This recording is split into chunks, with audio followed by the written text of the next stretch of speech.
Right, let's get one thing clear. I am a Brexiteer. I am one of the majority of voters who voted in the referendum in 2016 for the UK to leave the European Union. Lock, stock and barrel. Everything.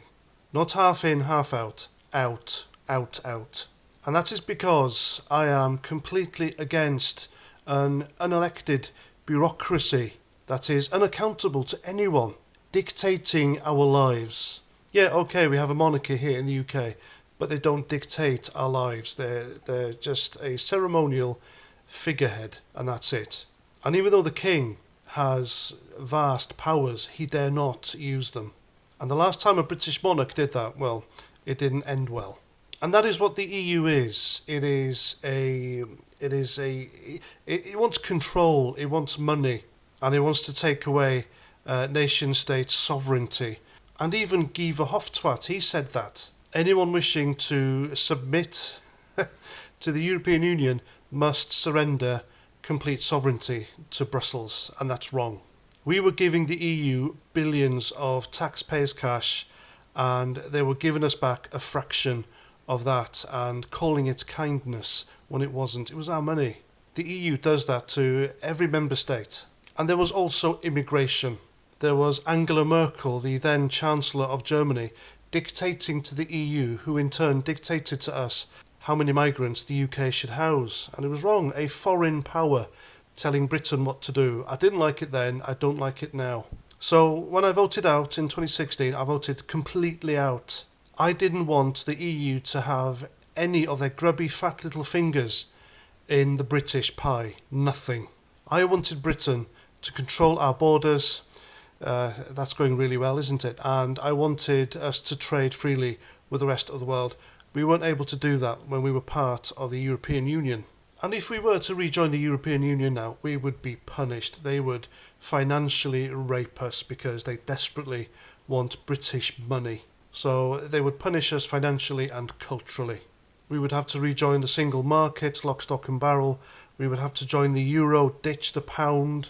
And we would have to put up with the free movement of migrants. And it's not something I want. It's not something I believe a majority of Brits want either.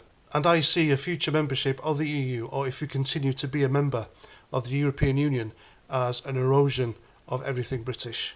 And so we come to the Windsor deal, or the Windsor break, whatever the hell you want to call it. Now, for Rishi Sunak, an unelected Prime Minister installed like a toilet into Downing Street to involve the monarch, King Charles III, in this particular negotiation, I think is disgusting. The British monarchy is meant to be apolitical. It's not meant to be left or right. It's not meant to dabble in politics or take a side.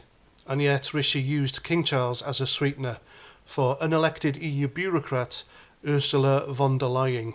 But of course, having looked over this deal, she didn't need to do that. She didn't have to meet King Charles. There didn't have to be a sweetener, because what this new Northern Ireland deal does is effectively enabling Brussels, the EU, to have a hold not only on this UK government, but future UK governments, be it Labour, Tory, whoever it is in the future, and dictate what goes on in Northern Ireland, effectively keeping them out of the United Kingdom, the Union. Rishi Sunak has effectively given Ulster, Northern Ireland, to the EU.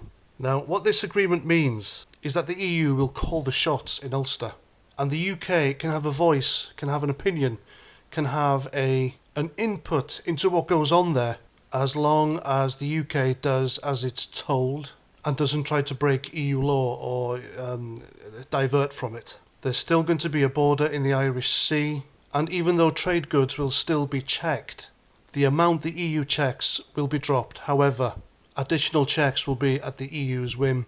So the EU has the whip hand here. They have control. Northern Ireland, Ulster, is still in the single market. And even though I understand that Northern Ireland, Ulster, they voted to remain back in the referendum in 2016, the UK as a whole voted to leave. And this just confirms my suspicions, really. We haven't really left. This is a betrayal of Brexit. This is a betrayal of the 17-odd million people who voted to leave. And it's a piss take of democracy. So Northern Ireland now has some people, a foreign power, unelected, might I add, calling the shots there. how disgusting, how patronising, and it's something which I think it'll lead to a united Republic of Ireland, which will be a kick in the face to all Unionists and Protestants living there right now. So there we go. This deal isn't as good as Rishi Sunak and others would say it is from a Brexiteer's point of view. And it's no wonder really that all the Ramonas on social media are all cock-a-hoop. So there we go. Rishi Sunak has basically given Ulster, Northern Ireland to the EU. And that's bad news in my opinion. That's my video. Please let me know what you think in the comments. And until the next time, have a great day, look after yourselves, and Roger Trout.